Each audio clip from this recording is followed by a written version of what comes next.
Hello and welcome to sim.bc, where it right now is 17:37 in the evening, and today I would just like to say that it's take number 3. Why? Well, because first I did a take and I didn't, have the audio in it, which was a bit of a mistake. Second time I recorded with the audio, but I forgot to put on the camera. Isn't it just the best feeling in the world, right? When you're taking time out of your life, right, to focus on something that you really enjoy and that you really like, even though you really should be prioritizing other stuff, like, I don't know, like corporate finance maybe, and sitting in school for a couple of extra hours. But no, instead I'm gonna go home and do redundant stuff over and over and over and over and over again until I finally get all of the settings right. Now, I'm not saying that I spent like ludicrous amount of hours on this, right? I just realized that when I was recording, so it was about like give or take 2 to 5 minute clips. But anyway, it feels like it was hours, just because, you know, that feeling of throwing something away that you didn't want to throw away, kind of that feeling, just getting something lost. Anyway, would like to begin with a kind of a funny story, not just as much as a funny story as it is social criticism for the third time. Am I right, people? I've been pretty good at telling this story. Probably gonna, destroy it completely and get rid of the comedic effect. Anyway.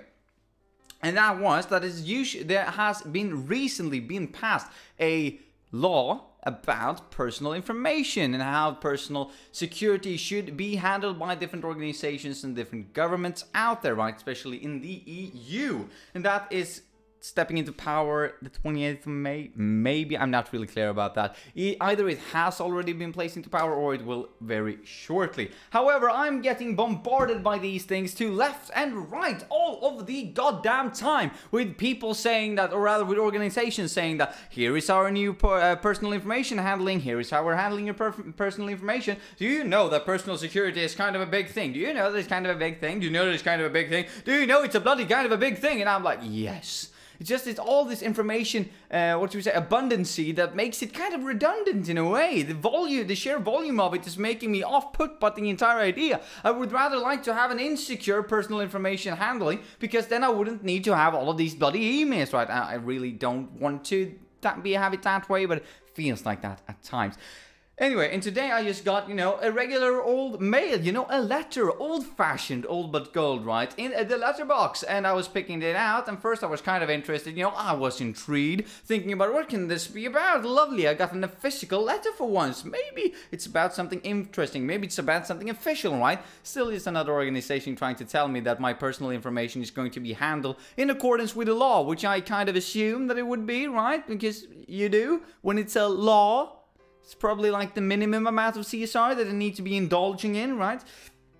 But I was still interested, so I read it through and I realized, it's just about my personal information. Not just about my personal information, but it's another statement about personal information. I was like, okay, don't really care. I couldn't give less of a shit about this thing. And it said like, for more information, go read on our website. And I thought, as I said, I couldn't give less of a shit, really. Which is kind of a bad mentality. It's kind of what I'm kind of trying to get at. The morality of this story, right?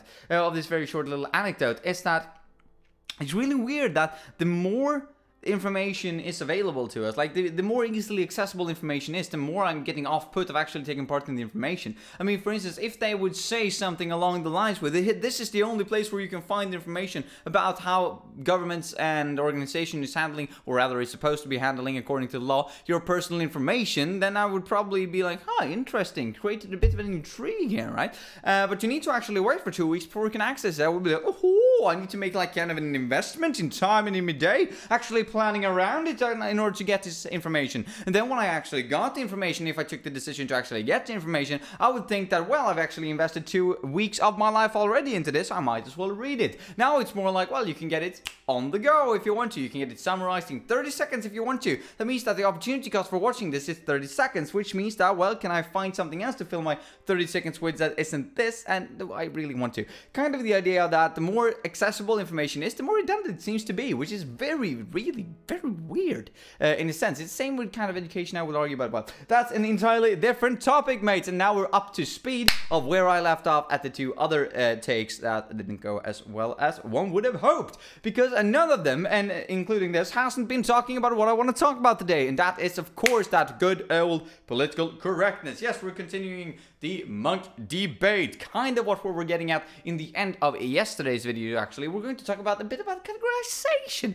And just so that I don't have to do this all the bloody time throughout the video, even though I'll probably do it anyway, because it's kind of inevitable based on the way that I've been interacting and learning the English language, right? Especially since I'm at, well, university, and we're living in a world with political correctness, you know, where sensitive ideas can't really be shared in a good way, not even in university, which is kind of off-putting and kind of sad in a way. Obviously, that's just my perspective and my point of view. There's others out there who's probably having different views, both agreeing and disagreeing, just keep that in mind.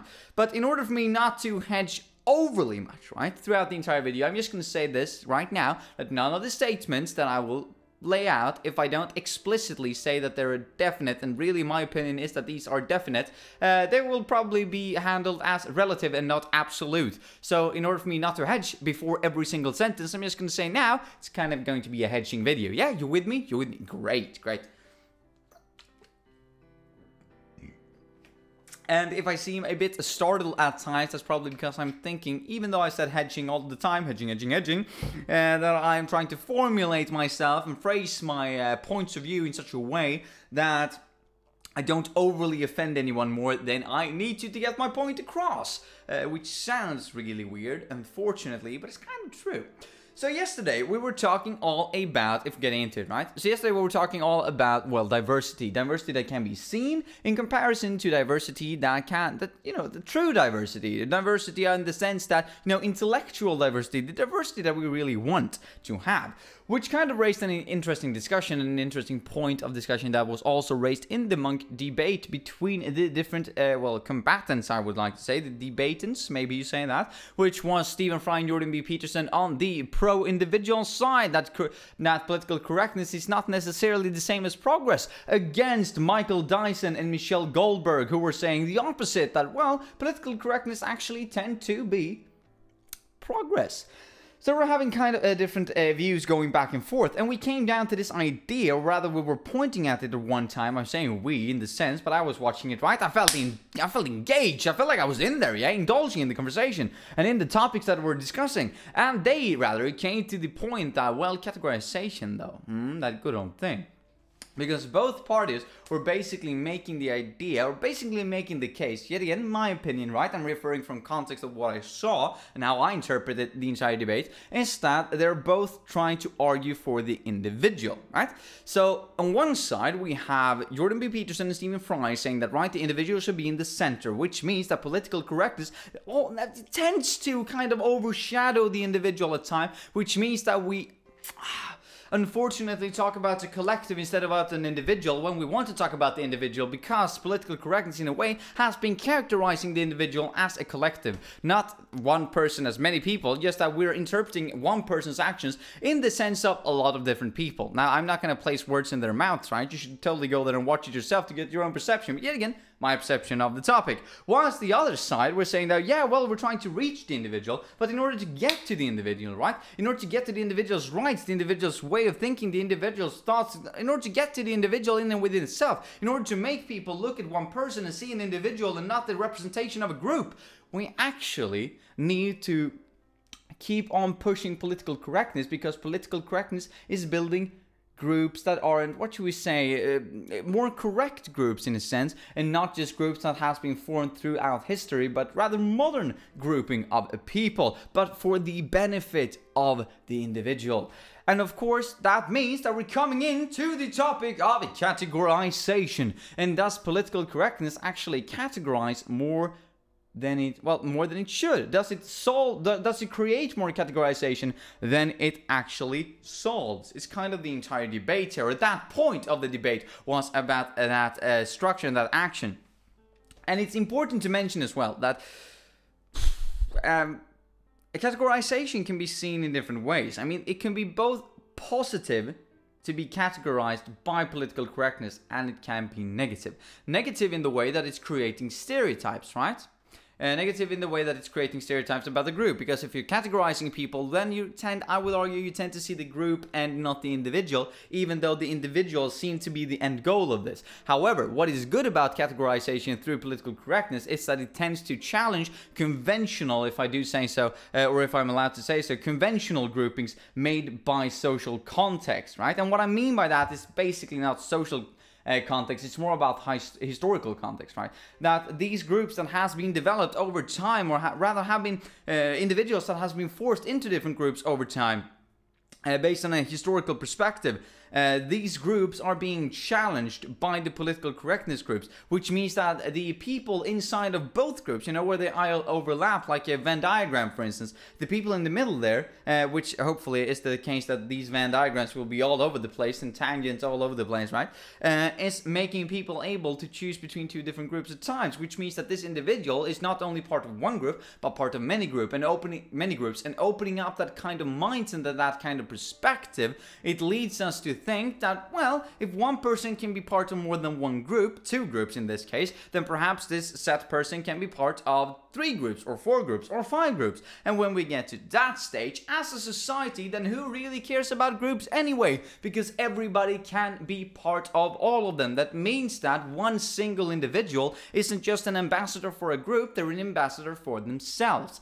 And if you would draw it to the line of them being an ambassador for different groups, then they would be a ambassador for many different groups, with probability suggesting that, a statistical probability suggesting that you should probably be part of one of these groups where the person is an ambassador over, which means that you would exclude that part from it. And if you exclude your own group from this person and this ambassador that is part of the same group as you are, then shouldn't you really exclude the person from all the groups they're a part of, which should isolate and elevate the individual in and within itself. Right? That was probably very abstract for some of you, and for other of you it was terminology heavy. But that's how I tend to see the entire political correctness way of solving categorization. That we make so many categories, we make so many groups that are challenging the existing groups, right? So that it doesn't really matter if you're part of a group or not, because everybody are, and everybody are parts of many groups. But the backhand of this, let's say, the backside of this, the darker side of it, is that each group also tends to create different stereotypes now, doesn't it? Which means that even though you might be part of many groups, and you can benefit from being part of many groups in the sense that if you're part of all of them, then you're really not part of any, right?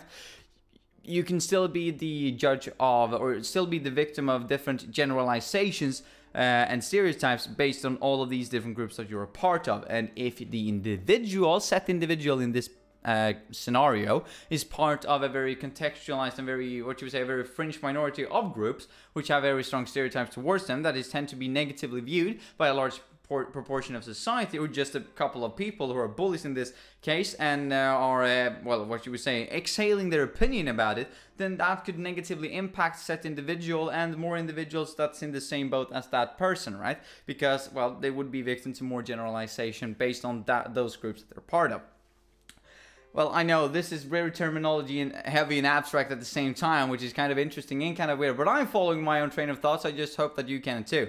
So basically what I'm trying to say is that they're introducing a lot of groups, challenging historical groups, which makes people part of many groups. And if they're part of many groups, then are they really part of any group? Because isn't the entire idea of a group that they're part of it? So if they're part of many, then isn't the individual freed from this group perception?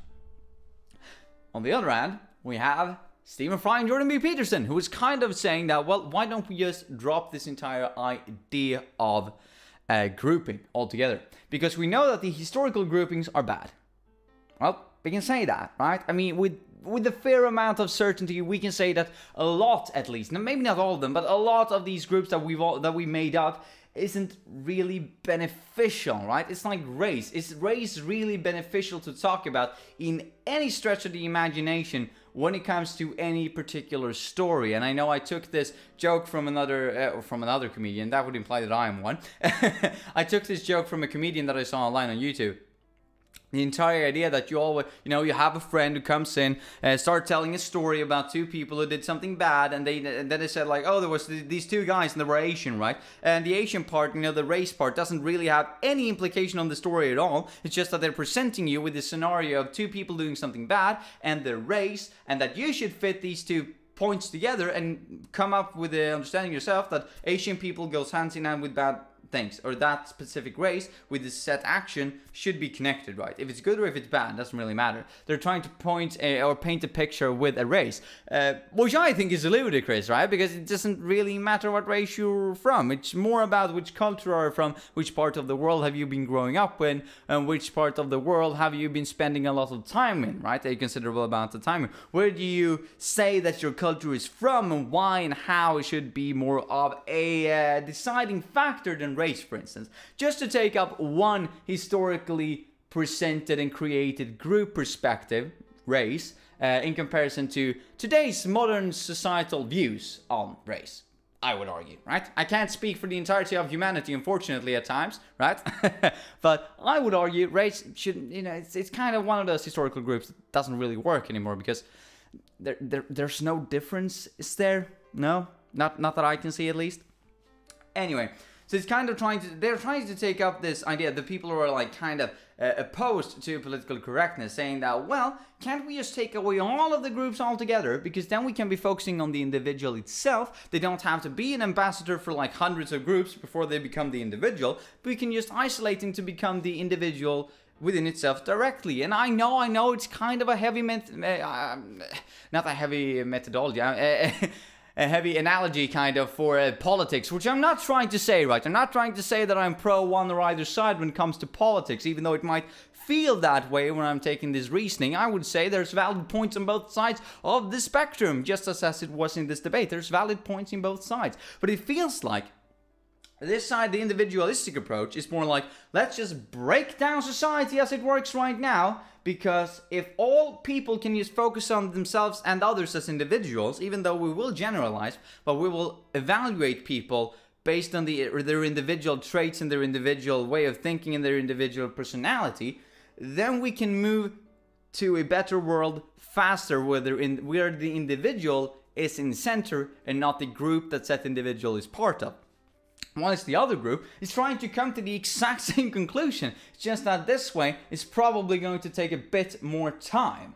And I can say that after watching the debate, I was I was on the side of pro-individualistic. I thought, that sounds awesome, it sounds good. But that might be because I'm applying to logic, mathematics. I think that, well, that seems to work. I really like that train of thought. However, as I've been discussing it now, I'm kind of opening my mind to the idea that, would society really work if we just did such a drastic change?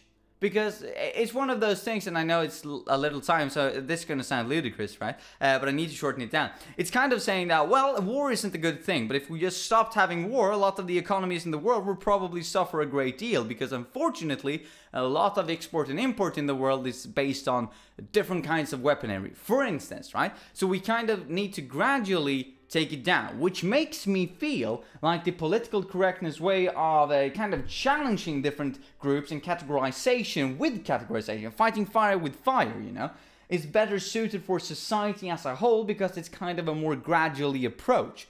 In comparison to the individualistic approach, that's more like, let's drop categorization right now and let's focus on the individual. It kind of probably wouldn't work, because we have so many different groups that we're part of, and we're used to speaking in a certain way, and language as well. So this is probably a process that needs to be executed over a couple of, what you would say, generations. It's not that it's not any valid points to the individualistic approach. Believe me, I'm individualistic to my core, right, when it comes to evaluating people. I'm just thinking that maybe this categorization process, even though it's creating more categorization, that kind of needs to be resolved, which means that we're just pushing the problem, because in some light they're probably going to be viewed, the new modern characterizations that we're putting in now are probably going to be viewed as bad connotations to groups and historical groups in the future, what we're implementing right now. So that's just kind of pushing the problem and prolonging the problem. So we perhaps should need a kind of a good balance between the two, that maybe we're introducing some to challenge the existing groups, and then when people are coming to the understanding and the realization that people don't really do that, we're introducing this new individualistic approach and we're trying to roll with that for a while. Maybe that will work, maybe it won't, but the problem is still that, well, yeah, we're creating new categorizations while trying to resolve them, which is arguably not the best case. Now, I think that I could go on about this for at least another hour or two, because I feel that this is kind of a really, I'm saying kind of, I feel like I think that it's a really interesting topic to discuss. So if you had any other points of, or well, points of perspective of this discussion, please leave them down in the discussion or in the comment section below, and I will say bye to you now, because unfortunately my DSLR is saying that I have 5 seconds until it closes down automatically. So, mates, have a nice one. Bye.